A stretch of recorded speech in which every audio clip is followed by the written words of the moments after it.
দলের ভারপ্রাপ্ত চেয়ারম্যান তারেক রহমানকে স্বাগত জানাতে প্রস্তুত গুলশানের বাসা ও চেয়ারপারসনের কার্যালয়। এছাড়াও ৯০ নম্বর সড়কে নতুন করে করা হয়েছে নির্বাচন পরিচালনা অফিস। বাসা এবং অফিস ঘিরে নেওয়া হয়েছে কঠোর নিরাপত্তার ব্যবস্থা। বিএনপি বলছে ভারপ্রাপ্ত চেয়ারম্যানের নিরাপত্তা নিয়ে তারা উদ্বিগ্ন নন। নাবিল জাহাঙ্গীরের রিপোর্ট, ক্যামেরায় আল মাসুম সবুজ। বেগম খালেদা জিয়ার ভাড়াবাড়ি ফিরোজার পাশে গুলশান এভিনিউর ১৯৬ নম্বর বাসা। নতুন করে সংস্কারের পাশাপাশি ভেতর এবং বাইরের দেয়ালেও পড়েছে রং তুলির আঁচড়। সাদা রঙের বাড়িটি ঘিরে কঠোর নিরাপত্তা ব্যবস্থা বসানো হয়েছে ৪টি নতুন পুলিশ বক্স।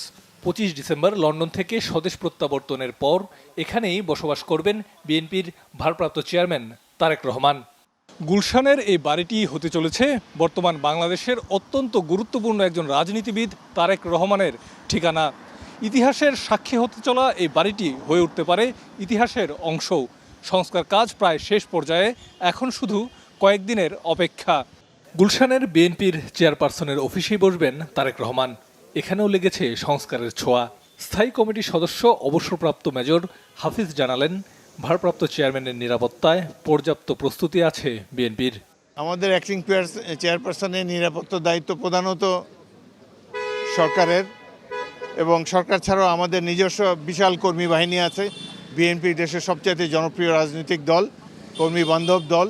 আমাদের নিজস্ব সিকিউরিটি টিমও থাকবে এবং সরকার নিশ্চয়ই দায়িত্ব নিয়ে তার সব ধরনের নিরাপত্তার ব্যবস্থা গ্রহণ করবে। আমরা নিরাপত্তা নিয়ে মোটেই শঙ্কিত নয়।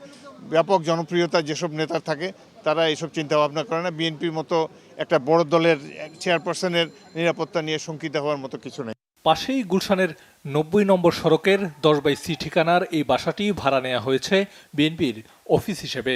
এখান থেকে জাতীয় নির্বাচনে বিএনপিকে পরিচালনা করবেন তারেক রহমান। নাবিল জাহাঙ্গীর, বাংলাভিশন, ঢাকা।